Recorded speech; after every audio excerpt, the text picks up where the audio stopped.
नमस्कार दोस्तों, गार्डन ज्ञान चैनल में आप सभी का स्वागत करता हूं। आज मैं बात करने वाला हूं दोस्तों एक बहुत सुंदर फूल जो कि आपका विंटर से चलेगा स्प्रिंग और अर्ली समर तक। नाम है इसका जेरानियम और पत्ता जितना सुंदर फूल भी उतना सुंदर है दोस्तों।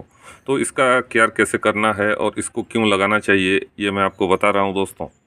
विंटर में जितना दोस्तों विंटर सीजनल मिलता है जेरानियम सबसे कॉस्टली रहता है और इसका छोटा प्लांट भी आपको अगर लाते हैं तो 20 से 30 रुपया पड़ता है दोस्तों। बाकी प्लांट आपको 5 से 10 रुपया के रेंज में मिल जाता है, जैसे कि मेरीगोल्ड, आपका पिटूनिया और डायंथस, ये सब आपको सस्ते में मिल जाएगा। लेकिन जेरानियम का बात कुछ अलग है दोस्तों।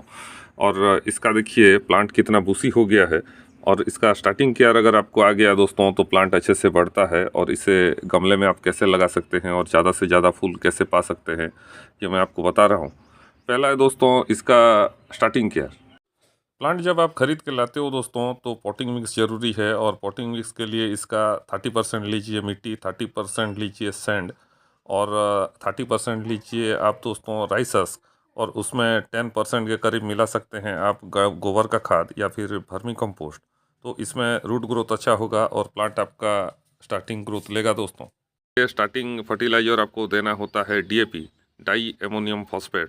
डीएपी स्टार्टिंग ग्रोथ के लिए बहुत अच्छा रहता है और रूट ग्रोथ और फोलियर ग्रोथ दोनों करता है दोस्तों। तो डीएपी को पानी में घोल के दे सकते हैं और दाने के हिसाब से दे सकते हैं दोस्तों। एक एक गमले में आप 5 से 6 दाना दे सकते हैं अगर आपका 8 इंच का गमला है। और ज़्यादा बड़ा गमला है तो आप 8 दाना तक दे सकते हैं।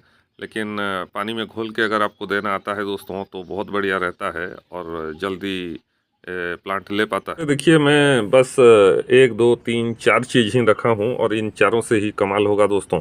पहला देखिए मैं दिखा देता हूँ आपको डीएपी। डीएपी ऐसे दानेदार रहता है और ये दोस्तों आपको मैं अभी बताया था।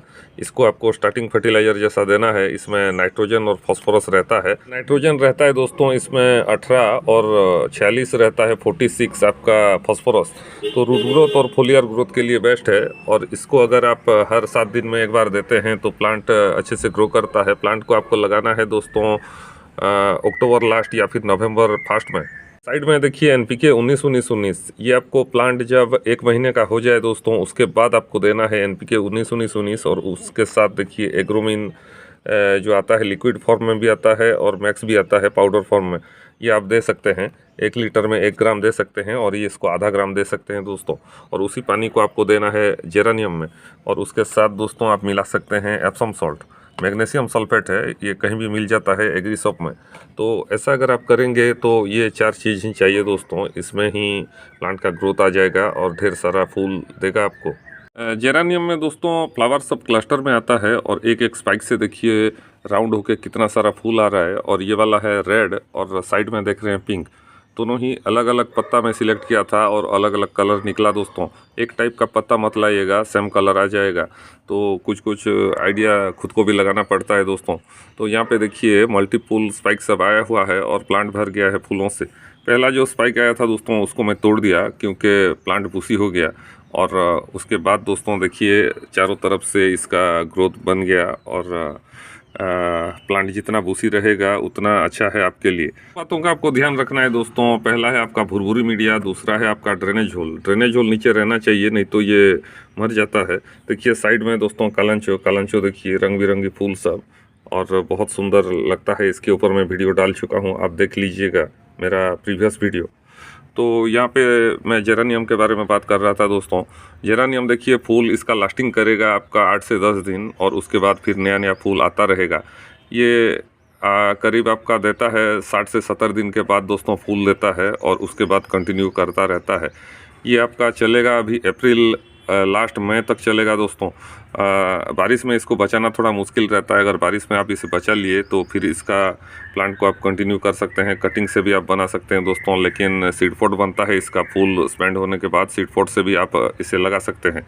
तो सनलाइट कैसे मिलना चाहिए? सनलाइट दोस्तों मॉर्निंग का सनलाइट में दीजिए इसको, क्योंकि अभी गर्मी बढ़ने लगेगा और हर सनलाइट में ये ख़राब हो सकता है। तो मॉर्निंग का सनलाइट 1 घंटा जहाँ पे मिले वहाँ पे रखिए। विंटर में आप इसे फुल सनलाइट में दे सकते हैं दोस्तों। तो फोलिएज इसका बहुत सुंदर है और इसमें से खुशबू भी आता है। आपका पत्ता भी इसका सेंटर्ड है दोस्तों। और ये कुछ कुछ जगह में मेडिसिनल प्लांट जैसा भी यूज होता है। इसका वाइन भी आता है, हैंगिंग वैरायटी जो आता है दोस्तों, आईवी जेरेनियम भी आता है, और ये वाला जो है ये आपका बॉस वाला है, बूसी जेरेनियम है।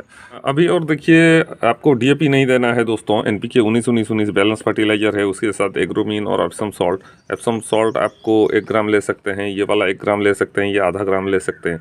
1 लीटर पानी में घोल के आप एक एक ढक्कन गमले में डाल सकते हैं, और ये आपको हर 10 दिन में करना है। जेरेनियम हैवी ब्लूमर है और उसको फर्टिलाइज़र कंटिन्यूस मिलना चाहिए दोस्तों। फर्टिलाइज़र अगर मिलता रहेगा तो प्लांट में फूल और ग्रोथ बना रहेगा और प्लांट आपका ज़्यादा से ज़्यादा फूल देगा। गुलाब में दोस्तों मैं काका और सुपर सोनाटा का स्प्रे करता हूं, तो जो बच जाता है दोस्तों जेरेनियम पर भी स्प्रे कर देता हूं। तो वो ऑर्गेनिक चीज़ है, और काका और सुपर सोनाटा किसी एक को आप लीजिए और स्प्रे कीजिए, वो भी दोस्तों प्लांट को ग्रोथ में लाता है और डिजीज से भी बचाता है। पत्ता दोस्तों घना हो जाता है और प्लांट का नीचे का हिस्सा भी नहीं दिखता है, आपका गमला ढक जाता है दोस्तों, इसीलिए कीड़ा सब छुपते हैं और लीफ कटर सब आते हैं। देखिए पत्ता सब खा रहे थे, तो मैं प्रोफेक्ट सुपर का स्प्रे किया। सुपर डी भी आप स्प्रे कर सकते हैं, और ये आसानी से मिल जाता है आपका क्लोरोपाइरिपस, साइपरमेथ्रिन, या फिर आप प्रोफेक्ट सुपर यूज कर सकते हैं दोस्तों। 1 लीटर पानी में 1 ml दे के इवनिंग के टाइम में आप स्प्रे करेंगे पत्तों के नीचे, और प्लांट के जो जड़ रहता है वहाँ पे दोस्तों स्प्रे करेंगे तो कीड़ा सब छुपा हुआ रहते हैं, मर जाते हैं। नहीं तो रात को ये आके दोस्तों पत्ता सब खाते हैं। तो कैटरपिलर और आपका ग्रासहोपर ये सब से बचाइए, तो दोस्तों प्लांट आपका बहुत अच्छा रहेगा, और फॉलिएज जितना अच्छा रहेगा प्लांट भी उतना हेल्दी रहेगा। तो आज के लिए बस छोटा सा वीडियो था। प्लांट आपको कैसा लगा और फूल आपको कैसा लगा ज़रूर कमेंट करके बताइएगा। फिर मिलते हैं दोस्तों और एक नए वीडियो में, नए जानकारी के साथ, नए पौधों के साथ। नमस्कार।